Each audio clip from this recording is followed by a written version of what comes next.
আজকে যে লোকসভা আলোচনা করব সেটা হলো মালদা দক্ষিণ, যেখানে কংগ্রেসের গড় বলা হয়।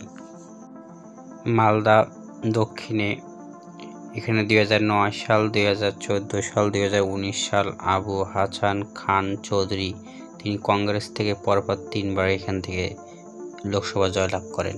2024 মালদার দক্ষিণী ক্যান্ডিডেট হলো কংগ্রেস থেকে ঈশা খান চৌধুরী, বিজেপি থেকে হলো শ্রীরূপা মিত্র চৌধুরী, তৃণমূল কংগ্রেস থেকে শাহনাজ আলী রহমান। মালদা দক্ষিণের জনসংখ্যা হলো মুসলিম জাতি এখানে 59%, তাফসিল জাতি 24% এবং সাধারণ হিন্দু এখানে 41%।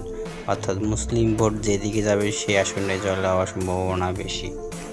মালদা দক্ষিণ লোকসভায় মোট 60টি বিধানসভা আছে।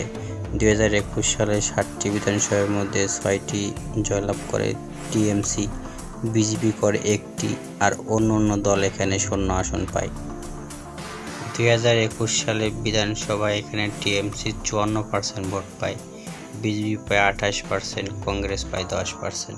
2023 সালে পঞ্চায়েত নির্বাচনে এখানে টিএমসি 51% ভোট পায়, বিজেপি পায় 23% এবং সিপিএম বা কংগ্রেস পায় এখানে 14%।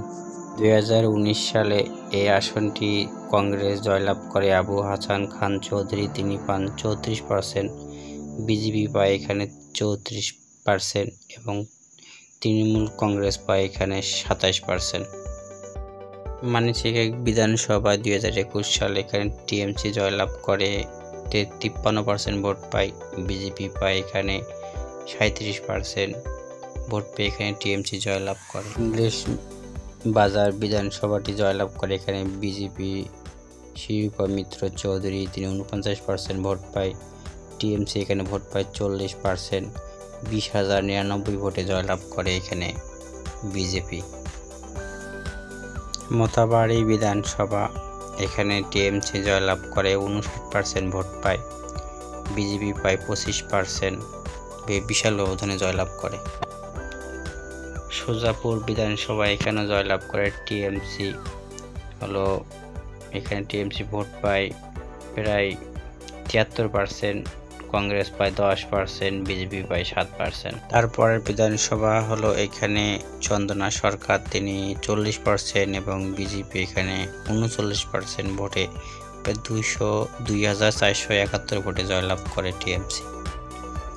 ফারাক্কা বিধানসভা এখানে জয়লাভ করে টিএমসি, মনিরুল ইসলাম প্রায় 55% ভোট পায়, বিজেপি পায় এখানে 23%, কংগ্রেস পায় এখানে 19%, টিএমসি 59,945 ভোটে জয়লাভ করে। তারপরের বিধানসভা সামানগঞ্জ বিধানসভা এখানে টিএমসি জয়লাভ করে প্রায় 41% ভোট পায়, 51%, কংগ্রেস পায় হলো 37%, প্রায় 26,000 ভোটে এখানে জয়লাভ করে টিএমসি এবং বিজেপি এবং কংগ্রেস। এখানে হাড্ডাহাড্ডি লড়াই হবে, দেখা যাবে কে জিততে পারে সাথে সাথে।